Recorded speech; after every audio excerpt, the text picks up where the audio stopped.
right, now that you understand electricity, it is time to move on to the math part of it.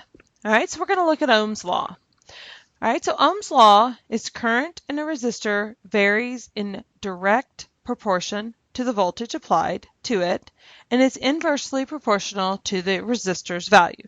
So if you think about it, the voltage goes up, well, the current's going to go up. It's going to move faster through the circuit if the voltage goes up, current being that rate that it goes. All right, the mathematical relationship between current, voltage, and resistance is what you're going to learn next.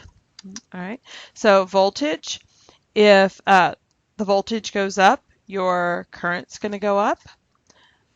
All right, also inversely proportionate is resistance. If my resistance goes up, then my current is going to slow down. Just like we talked about, a beaver builds a dam or a rock gets in the way, it's going to slow that current down. So voltage and current are directly proportionate, and current and resistance are indirectly proportionate. All right. So here's the equation written a little bit of a different way. It's still volts, or I guess let's look back at this. All right, so we know that volts equals current times resistance. The current is equal to the voltage divided by the resistance, or if you're wanting resistance, it is voltage divided by that current, or amp. So we can write it in this way as well. And I'll show you how we would look at it. And this could either be a triangle or a circle. You'll see it both ways. All right, so if I have to solve for V, which is my voltage, all right, say I cover up the one that's unknown, and now I'm looking at my problem would give me my resistance, and it would also give me my current. All right, so because they are next to each other, I would multiply those together. Right, being volts equals your current times your resistance. Right, so what if I want to solve for I, my current? Right, so say my problem gives me volts and it gives me resistance. Right, well then I would say volts divided by resistance. As you can tell, volts is on top, resistance is on bottom, just like you would divide. You'd see in a regular math problem. And again, same thing. If you're solving for R, the problem gives you volts and current, then you would cover up the R because that's your unknown. And again, volts divided by your current is going to give you your resistance. Okay, so Ohm's law, the flashlight shown uses a 6-volt battery and has a bulb with a resistance of 150 ohms. So basically a light bulb, we kind of talked about in the first video that a light bulb is also considered resistance. It doesn't have to be a resistor to be resistance. You still count like a light bulb because it's going to have to slow down as it goes through a light bulb. Right? It kind of goes into that smaller filament and puts off light. Right? It releases energy as heat and light.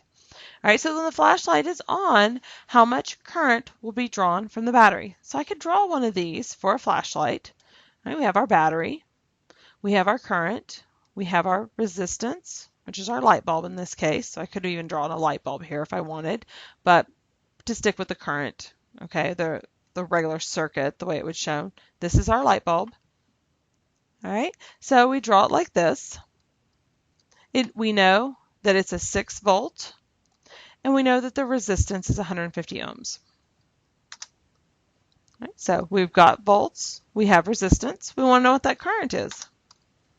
So we plug it in, 6 divided by 150 gives us 0.04 amps, or 40 milliamps, because we'd move that decimal 1, 2, 3 to get to milliamps.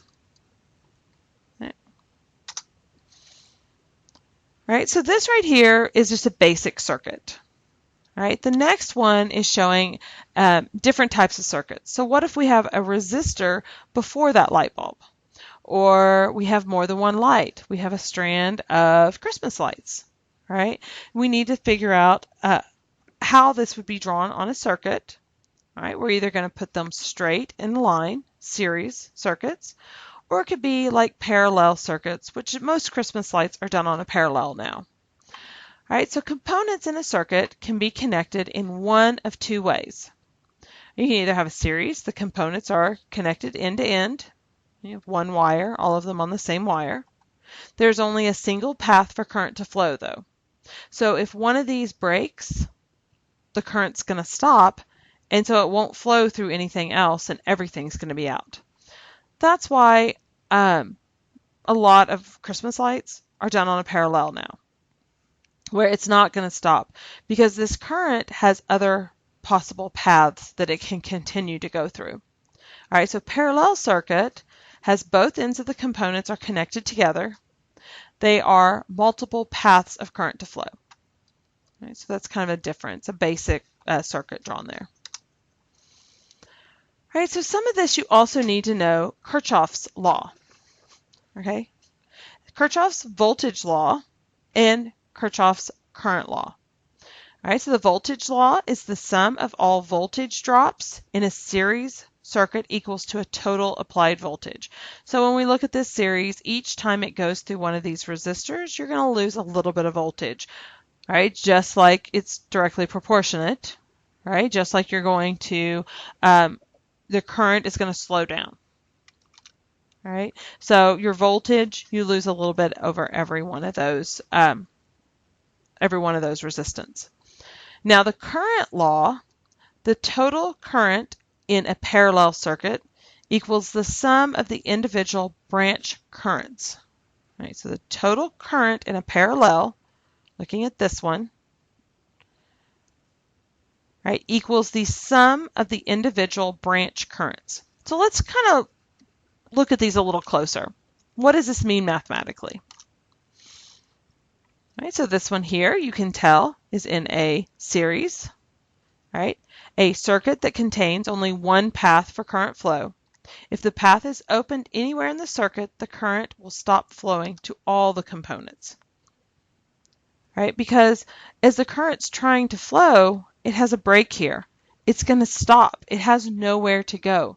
So it can't be moving through this light bulb because it has stopped. Just like the tank before, when we turn off the faucet, the water has nowhere to go. In this, the electricity isn't moving through this light bulb because there's a break here. Right? It's kind of that current is now just random. It's not going to be going straight through. So it's not going to be releasing energy because it's not moving anymore. It's not bumping into things. All right, so here again it's a series, again drawn as a circuit. All right, so the characteristics of a series circuit. The current flowing through every series component is equal. Okay, so every one of these is equal.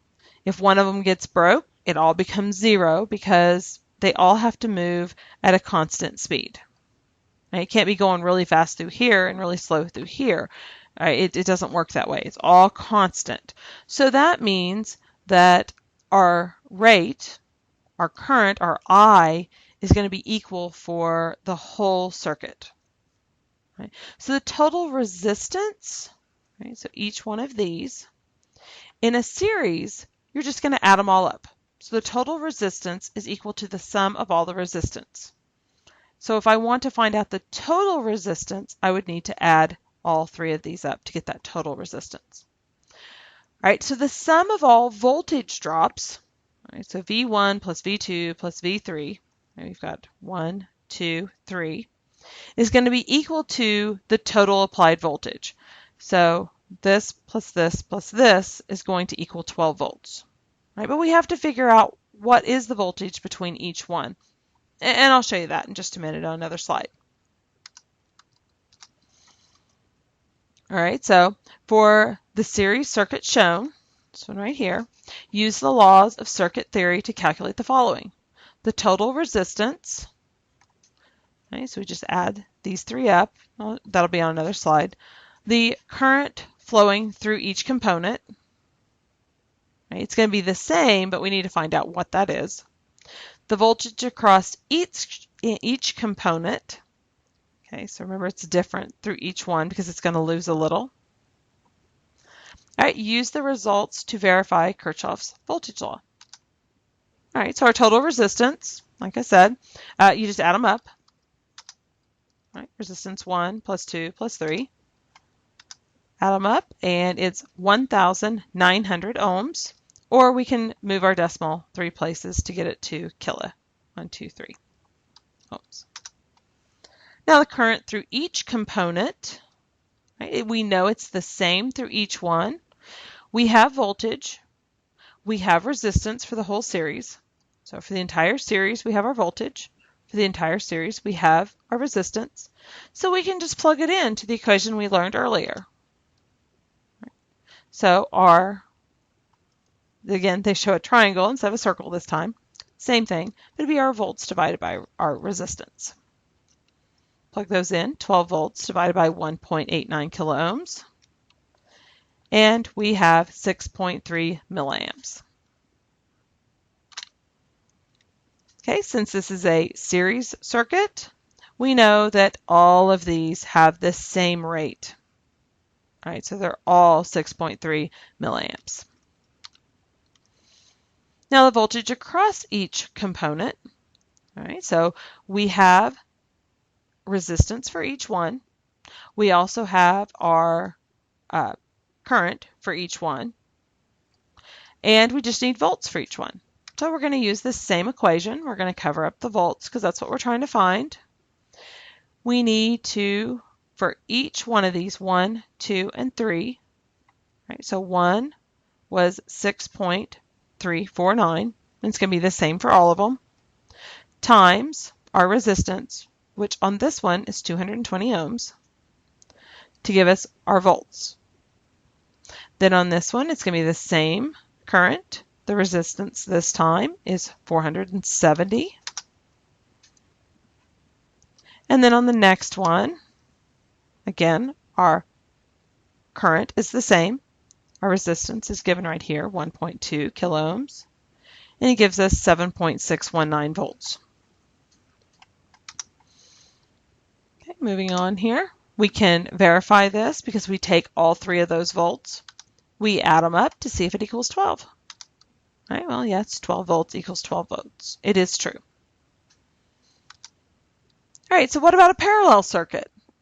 All right, our equation is a little bit different for resistance. So a circuit that contains more than one path for current flow. If a component is removed, then it is possible for the current to take another path to reach the component. Right, so if this one's removed, it can still get to the other side. Those electrons still have a choice of which way to go. So here it's broke. Those electrons are just staying there. They're not moving anymore. But this section is still moving. So that light bulb is still going to work. All right, so the characteristics of a parallel circuit. The voltage across every parallel component is equal. So each one of these is going to be equal. And the total resistance is equal to the reciprocal of the sum of the reciprocal. All right, so our resistance is not going to add up because each electron is not going to take the same path. It's not going to go through every one of these paths. All right, it's going to use one of these paths depending on which one has whichever resistance, whichever way it happens to flow at that time. So we're looking at reciprocals now. Right? The sum of all the currents in each branch, okay, are going to equal the total current. So to get the current, because the current is going to be different depending on which path it goes through, it's going to be the sum of all of those currents to get our total current for this series. All right, so let's see what that means mathematically. All right, for the parallel circuit shown, use the laws of circuit theory to calculate. So we have the same questions again. All right, what's our total resistance? The voltage across each component, and the current flowing through each component, and use the results to verify Kirchhoff's current law. Right, the voltage, we already know, is going to be the same. So once we find it with the basic equation, it's going to be the same for each. we will have to calculate each one of the other ones. Okay, so let's start with total resistance. We're going to do a reciprocal. So we're going to plug this into our calculators. And so R1 is 470, R2 is 2.2, R3 is 3.3. Right, so we're going to plug that in. You might want to go ahead and pause this video and do this mathematically with your calculator. Hopefully you've been doing that with all of them to make sure that you're getting the same answers and you're understanding. Okay, so our resistance total is going to be 350 ohms.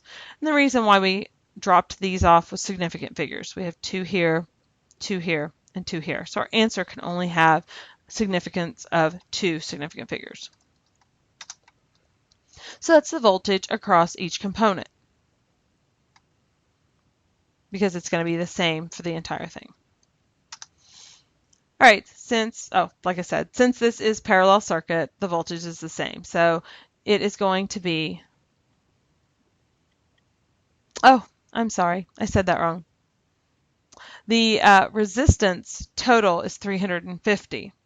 The voltage across each component is the same for each one, so we don't have to calculate anything. I'm sorry, hopefully I didn't confuse you. All right, after you solve this, then we found out our total resistance. Then we looked at voltage across each component. And we said, this is a parallel circuit, so that means every single one of these is going to be 15. Okay, current through each component. We're going to have to look at our equation here again. We have volts, it's 15. We have resistance, we have a total resistance.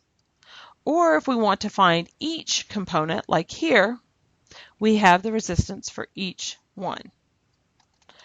All right, so let's look at the first one. Our current is what we're looking for. Our volts is 15. Our resistance on the first one is 470 ohms. Again, pause, make sure you get the same answer. On the second one, our volts, again, is 15. It's a parallel circuit, so it's the same for the whole thing. Divided by the resistance of the second one, 2.2 kilo ohms. The next one, voltage, again, is the same because it's a parallel circuit. So it's 15 divided by 3.3 kilo ohms. And then for the total, because we have the resistance, right? So for the total for that current is going to be 43 milliamps. And again, take a moment, pause this, make sure you're getting all of those same answers and you're understanding. All right, so let's verify Kirchhoff's law, their current law, because if I take each of those if I take each of those amps and I add them up, it should equal the total, the one that we just found there. Okay, so we found out what the total should be. And we say if I add 1 plus 2 plus 3, it should equal the total. That's what Kirchhoff says. And when they do that, it is true. Okay, 43 milliamps for each one. All right, so sometimes you'll see a combination of circuits. All right, so this one right here, it asks, what would happen if you remove the light 1? Well, if I remove this first one, all of these are going to go out because now it doesn't have movement to either 2 or 3 because it's just going to be stopped there. All right, we've broke the circuit. Now, if we take out light 2, then 1 and 3 can still work. Those electrons still find a way. All right. Light 3, I take it out. Well, 1 and 2 can still work. All right, again, electrons are going to find a way. They're going to find that other path. Okay. Now, if you're looking at electrical power, it's another equation. Electrical power is directly related to the amount of current and voltage within a system. So if I take my current and I multiply it by my voltage, it'll give me what the power is, and power is in watts. And a lot of times you'll hear of a light bulb in watts. Okay, and next, actually this will probably be a video that you watch after spring break. So whenever you get done with your simulation, you are going to watch another video explaining how to use a multimeter.